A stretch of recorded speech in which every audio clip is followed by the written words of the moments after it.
I like the scaling up framework. It's taken from best practices, say a lot of Patrick Lencioni's work, good to great as well. But it really builds on that with Rockefeller habits. So I like the fact that Vern Harnish has taken the best parts of the best people and best business practices and put it into this one framework.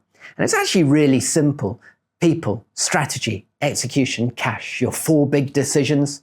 It's such a simple process and framework to do, but it's the depth and the context that we need to give people to get them to buy into scaling up. One company who I started with 4 years ago and actually just finished on facilitation with them. The first time that I saw them, they weren't living their values. People didn't know their values. And we spoke about it and we set some goals and lots of actions. Next time they came in, a quarter later, they'd done nothing. In my last meeting with them, they had achieved 98% of their ROCs. ROCs, within scaling out terminology, are big goals that we would be setting each quarter, 90-day sprints as to what we need to achieve. We go ROCs because they're so foundational and big. They had 13 people who all had 3 ROCs in the organization, 98% achieved.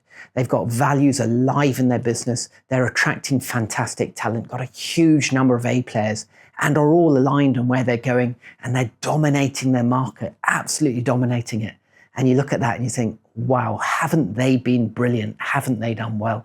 And they put the effort in. So it's just lovely seeing that growth. So scaling up facilitation days, what we're normally doing is building the one-page strategic plan over a period of time.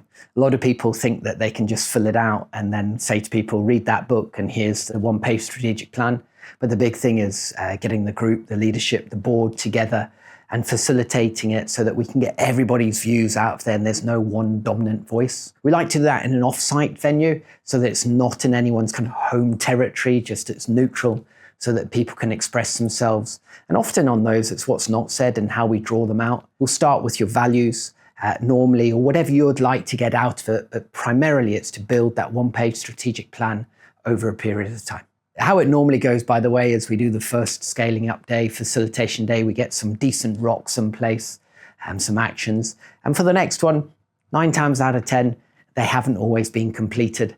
And there's a piece on accountability there. But then you suddenly start seeing this business to start motoring as they really take these quarterly strategic and annual planning days seriously. And they don't want to come in having, being questioned by me, to be perfectly honest, because I tend to have high accountability in here and hold people to account with some challenge of the beliefs. I absolutely love it when I see that one-page strategic plan in action, when the team have total clarity from the face and the pace, the values alive in the business, and we've got focus on where that 3 years going, where we're going on the 5-year, what our 1-year priorities are, and then we cascade those ROCs through the business. It is just brilliant to watch it evolve and see a business dominate their market. It's a framework, and I'm a great believer in frameworks.